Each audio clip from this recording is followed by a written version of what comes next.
Aeroplane हैं, जिनकी वजह से हम मीलों की यात्रा मिनटों में कर लेते हैं।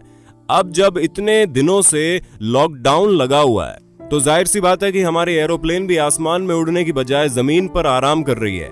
ऐसे में इस पर और इसके साथ साथ दूसरे वाहनों पर क्या प्रभाव पड़ेगा, हम आपको इस वीडियो में बताने वाले हैं। तो दोस्तों, मैं यानी आपका दोस्त विशाल प्रजापति आपके इस फेवरेट चैनल में कुछ ऐसा बताने वाला हूँ जो आपको पूरी तरह से सोच में डाल देगा। तो बिना देर किए चलिए शुरू करते हैं हमारी शानदार वीडियो। लेकिन वीडियो शुरू करने से पहले एक छोटी सी रिक्वेस्ट है।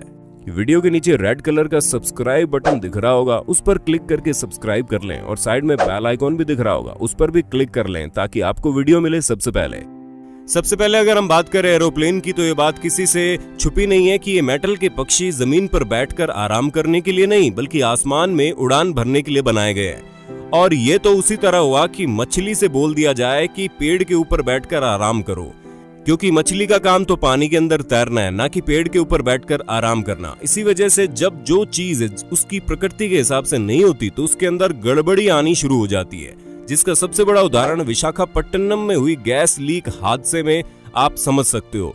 क्योंकि ये भी लॉकडाउन में बंद चल रहे प्लांट में समय समय पर जरूरी चेकिंग न करने की वजह से हुआ।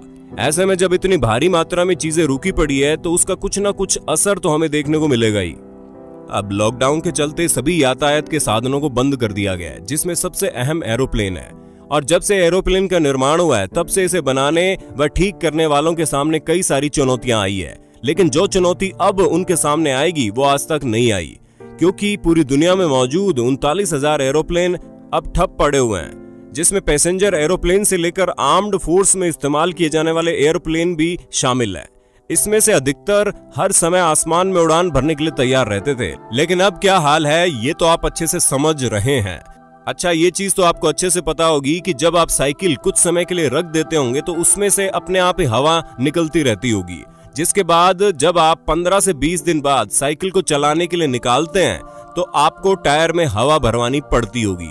हमने ये उदाहरण इसलिए लिया क्योंकि हमें पता है कि किसी के पास गाड़ी हो ना हो लेकिन साइकिल तो होगी और हर किसी ने चलाई भी होगी। अब आप खुद सोचिए कि जब साइकिल जैसी छोटी मोटी चीज लगातार वर्किंग मोड पर चलना चाहती है तो एरोप्लेन से हम क्या उम्मीद कर सकते हैं। इन्हीं सब कारणों की वजह से इस समय एयरपोर्ट अथॉरिटी के साथ साथ इंजीनियर को भी काफी सारी दिक्कतों का सामना करना पड़ रहा है, क्योंकि अब हम इससे साइकिल की तरह मोहल्ले का एक राउंड तो मार कर आ नहीं सकते कि इसके टायर से हवा ना निकले। लेकिन फिर भी एरोप्लेन को चलती अवस्था में रखने के लिए एयरपोर्ट अथॉरिटी लगातार उन पर काम कर रही है, जिसमें एरोप्लेन के इंजन और टायर को पूरी तरह से कवर कर दिया जाता है और इसके बैटरी सिस्टम को ऑफ कर दिया जाता है। लेकिन ये सब चीजें थोड़े थोड़े समय में हटानी भी पड़ती है, क्योंकि रेगुलर बेसिस पर एरोप्लेन के अंदर की सफाई करना बहुत जरूरी है, वरना इसके अंदर जंग और गंदगी भर जाएगी, जो एयरपोर्ट अथॉरिटी कभी नहीं चाहती। और इसीलिए सफाई के साथ साथ इसे नियमित रूप से चलाया भी जाता है। हालांकि उड़ाया नहीं जाता, लेकिन थोड़ी दूर इसे एक राउंड लगाया जाता है ताकि सारी चीजें देखी जा सके क्या सही चीज काम कर रही है या नहीं।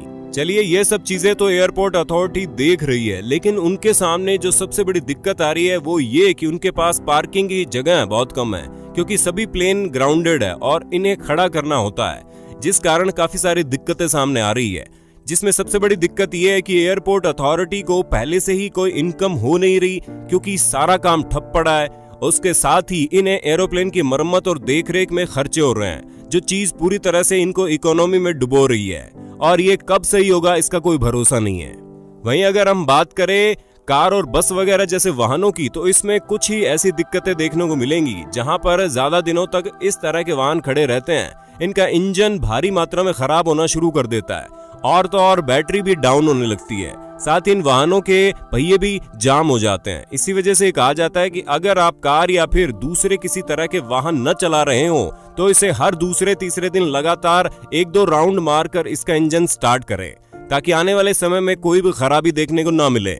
इसी के साथ अपने वाहन की लगातार सफाई भी करते रहें ताकि इनके अंदर गंदगी ना आए। और सेम यही चीज साइकिल और बाइक जैसे व्हीकल्स पर भी लागू होती है, जिसमें उन्हें थोड़े थोड़े समय में स्टार्ट करके 1-2 राउंड मारना बहुत जरूरी है, वरना जब आप इसे चलाने के लिए निकालेंगे तो आपको काफी सारी दिक्कतों का सामना करना पड़ेगा, और ये भी हो सकता है कि इन दिक्कतों में अच्छा खासा खर्चा भी करना पड़ जाए। बाकी दोस्तों, आज के लिए बस इतना ही।